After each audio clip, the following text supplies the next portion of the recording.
They say 90% of traders lose everything. Michael Carter thought he'd be different. He was wrong at first. The screen is dark. Then, in quick flashes, you see collapsing charts, red candles bleeding across the screen, faces lit by computer. Screens, hands pulling at hair in frustration. The chaos of trading feels alive every day. Millions of people around the world open trading apps, convinced they'll beat the odds. Most don't. Some lose a little. Some lose everything. But rare few those who learn from the pain survive. Michael was one of them. At 28, full of ambition and armed with a $5,000 account, he believed he was smarter, braver, and luckier than the rest. In his mind, failure belonged to other people. But markets don't care who you are, where you come from, or what you think you deserve. They only care about discipline or the lack of it. You're about to hear how Michael's journey nearly destroyed him, how greed and fear dragged him to rock bottom, and how painful lessons forced him to change. So sit back, watch carefully. Because hidden inside Michael's story are truths that could save you from becoming another statistic. This is the story of Michael Carter and the painful lessons that turned failure into survival. Michael Carter was 28, a young man from Texas with a restless fire in his chest. By day, he worked a steady but dull office job, answering emails and attending endless meetings.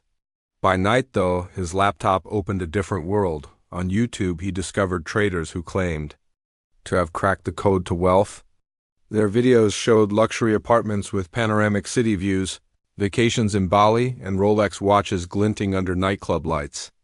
To Michael, it wasn't just about money, it was about freedom. The freedom to quit his job, the freedom to wake up without an alarm clock, the freedom to finally silence the small voice in his head that whispered he was meant for more. Why not me? He muttered one night, staring at a video thumbnail that promised turn $1,000 into $100,000 with crypto trading. The man in the video looked no smarter than him. If they could do it, surely he could too. Sarah, his girlfriend, would glance up from her book and smile softly. Just don't get carried away, she'd say. She believed in him, but her voice carried a caution Michael didn't want to hear. Then there was Tom, his best friend since college. Tom had heard of too many people losing everything chasing easy money. Mike, I'm telling you, 9 out of 10 traders fail. Be careful. But Michael only laughed. I'll be the 1 out of 10, he said.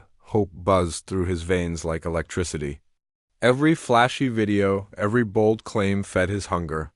He imagined Sarah no longer worrying about bills, Tom finally admitting he was wrong, and himself standing tall as proof that dreams weren't just for other people. But behind the excitement, something darker had already taken root.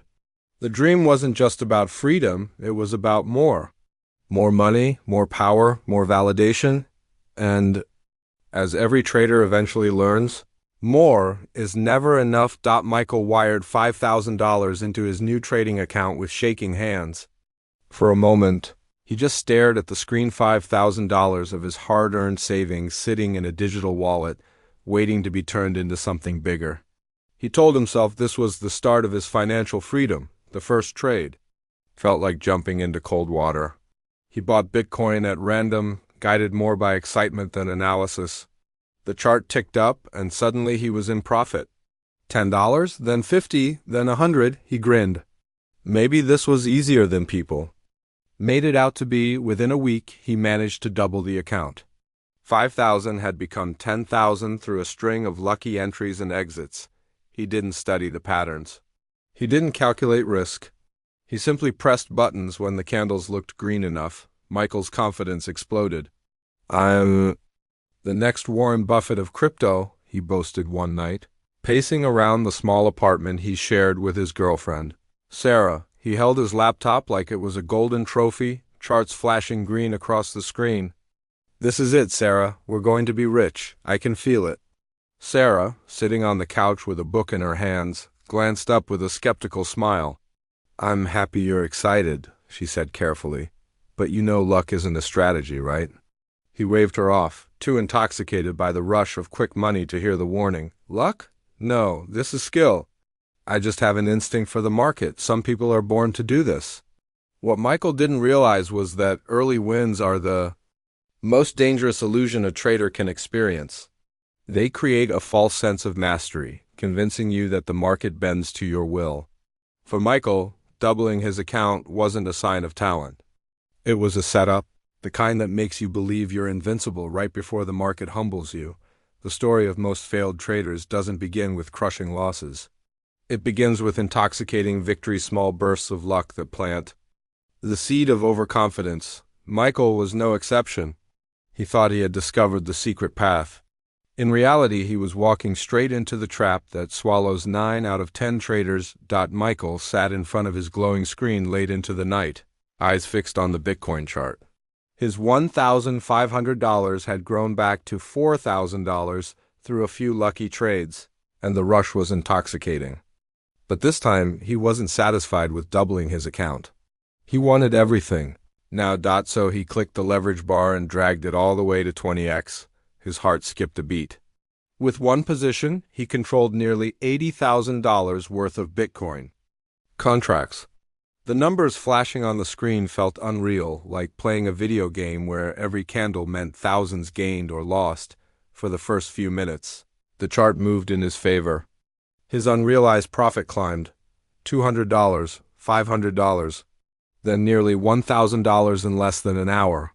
His palms were sweating, his breath shallow, but the thrill was undeniable.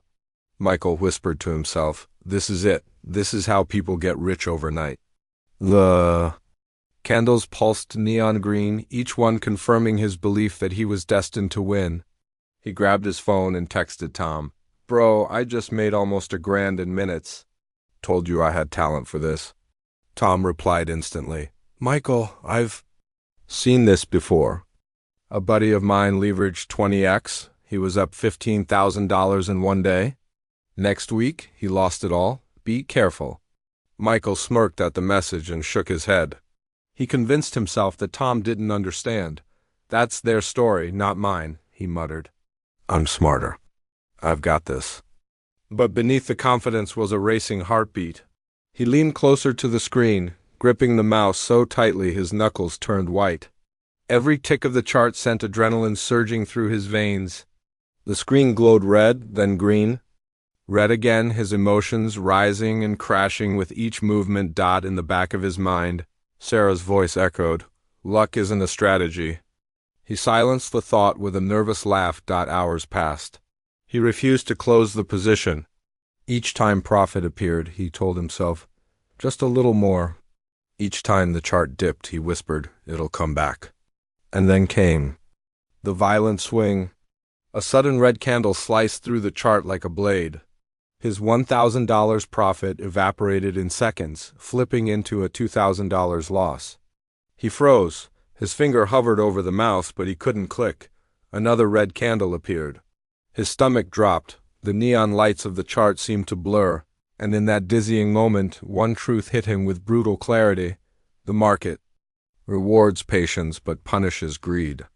But Michael didn't close the trade. He doubled down, telling himself he could recover it. The cycle of greed had already taken hold. Michael had gone to bed that night feeling invincible. His account balance had climbed past $12,000, and in his mind, that money was already his.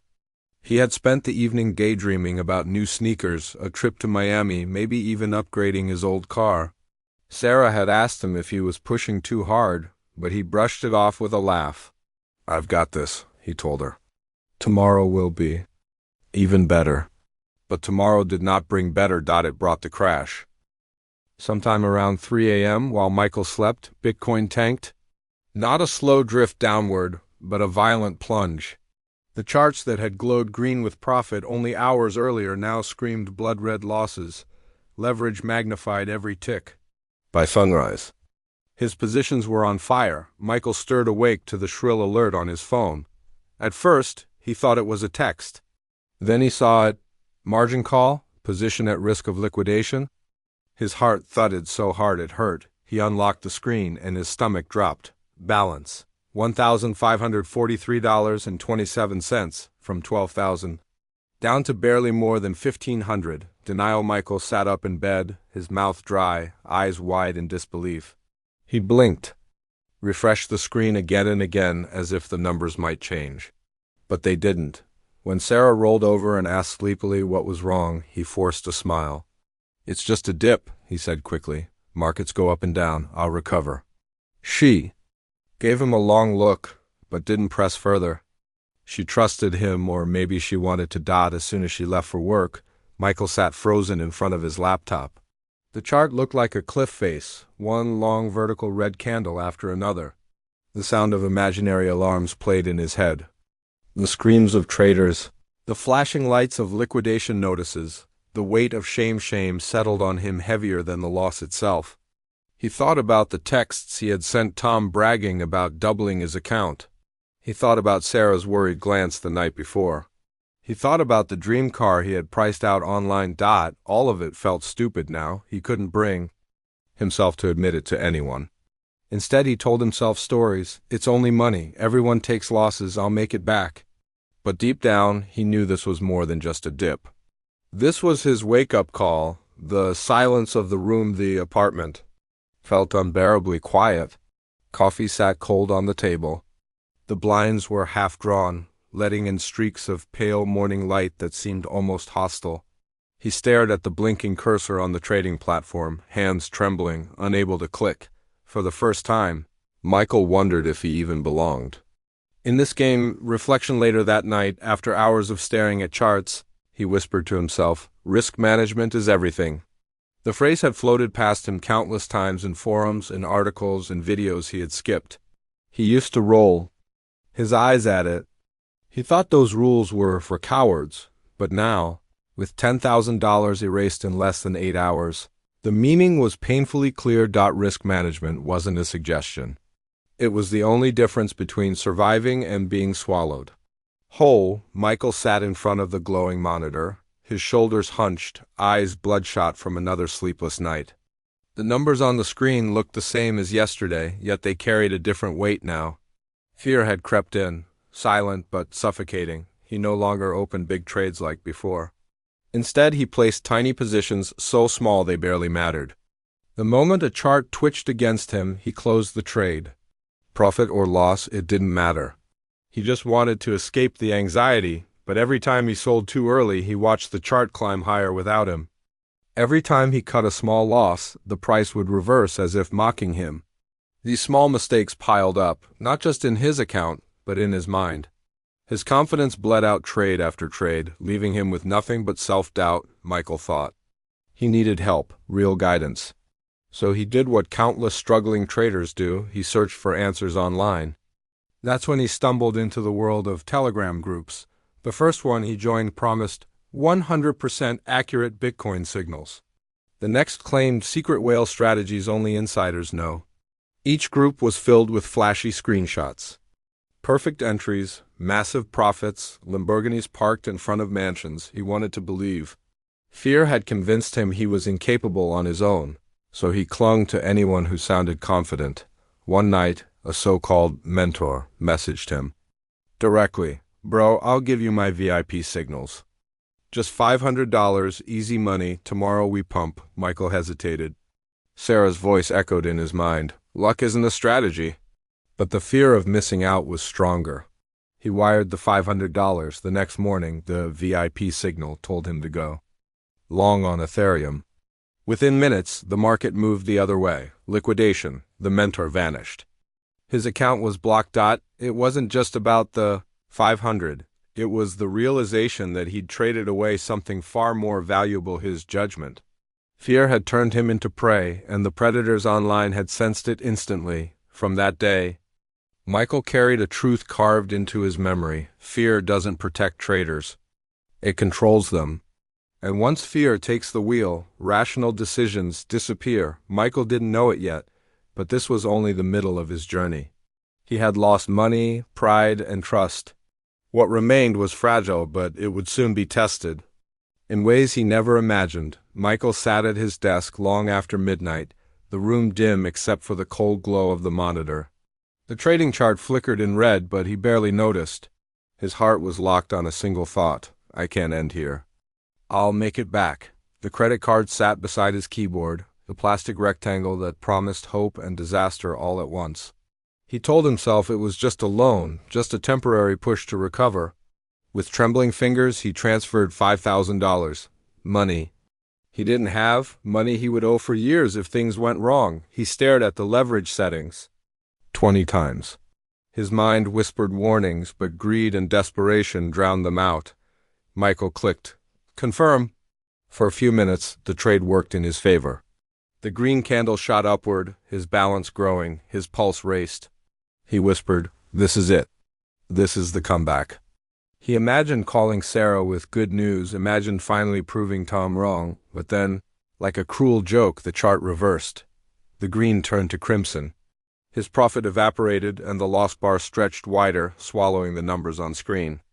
He tried to believe it would bounce back. Instead, the margin call alert screamed across his screen. In one brutal instant, it was gone. Every dollar.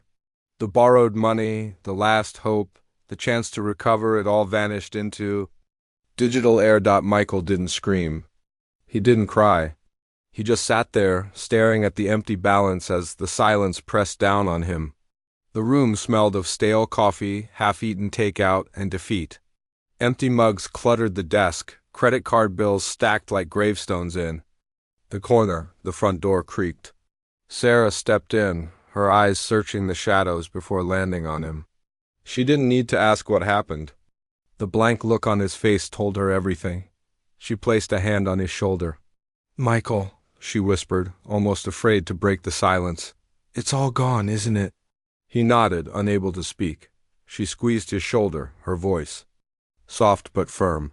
"Trading didn't ruin you, your choices did." Her words cut deeper than any loss. Michael lowered his head into his hands, and for the first time, he realized the truth. The market wasn't his enemy. He was Sissy. Michael sat at his desk, the glow of his monitor dim, his trading account nearly empty. For weeks, he had avoided opening the platform, ashamed of what it showed. A graveyard of mistakes. Greed, fear, and reckless leverage had dragged him to the bottom. But the silence in the room was heavy with another truth. If he wanted to survive, he had to change. For the first time in months, he closed the trading app and opened a notebook. On the first page, he wrote 3 words in capital letters: "Control the risk." At first, it felt strange, almost childish, to write down his trades. But day by day, the notebook grew. Michael began to document not just the entries and exits, but his emotions. Why did I buy here? Was I chasing? Was I afraid of missing out? The answers, written in his own handwriting, revealed the real enemy wasn't Bitcoin or Ethereum. It was himself. One evening, Tom stopped by. He saw the stacks of notes and the seriousness in Michael's eyes. "You're finally treating this like a craft, not a lottery ticket," Tom said with a half-smile. "Maybe it's time you talk to someone who knows discipline better than anyone I've met." Tom introduced Michael to David, a trader in his 40s, calm, steady, almost monk-like in his approach. David had been in the markets for over a decade, not rich enough to make magazine covers, but consistent enough to survive every crash. They met over coffee in a quiet diner. Michael spoke about the roller coaster of greed and fear, the sleepless nights, the lies he told Sarah. David listened quietly, then leaned forward. "You've been measuring success by how much you could win," he said. "That's the wrong measurement. Measure by how well you protect what you already have." David taught him the golden rule: risk 1% per trade, not 5, not 10, just 1. Protect capital, not ego. At first, Michael hated the idea. 1% felt too small, too slow, but when he applied it, something shifted. The anxiety that once knotted his stomach began to ease. He could breathe. Even a loss didn't crush him. It was simply part of the process. Night after night, Michael practiced patience. He set strict stop-losses. He avoided high leverage. He wrote down every mistake and every small victory. The notebook, once empty, became a map of growth. Sarah noticed the change too. He no longer jumped at every price movement. He no longer bragged about quick wins. Instead, he spoke about plans, strategies, probabilities. "You're calmer now," she said one evening. "It's like trading doesn't control you anymore," Michael smiled. "That's because I finally learned it. I'm not here for adrenaline. I'm here for consistency. Michael's account didn't explode overnight, but slowly, steadily, it began to grow.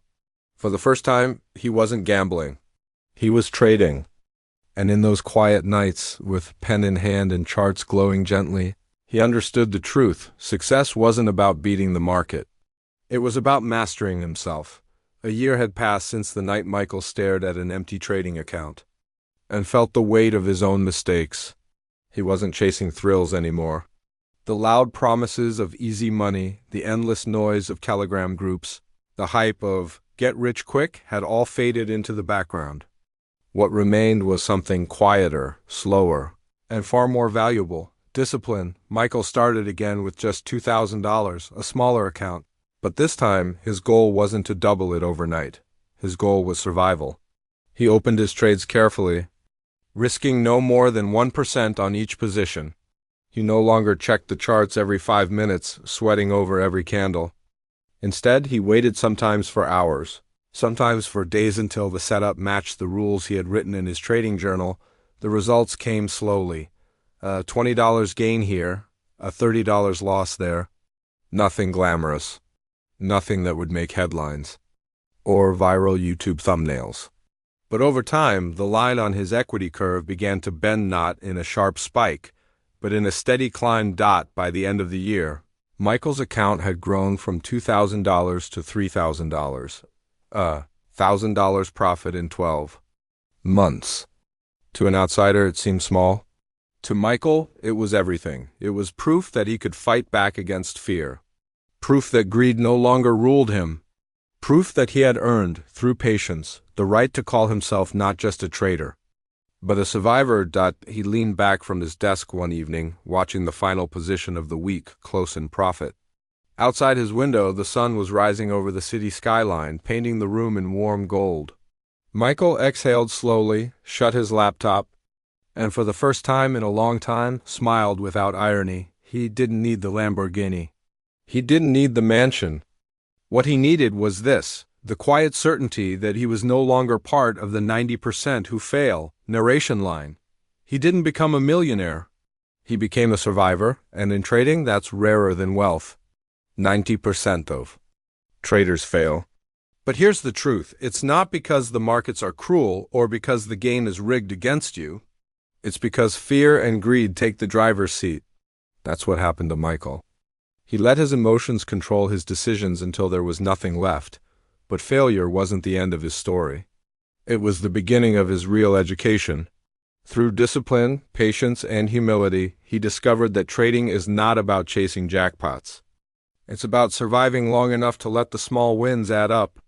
He learned that protecting your capital is far more important than protecting your ego, and that's the lesson I want to leave you with tonight.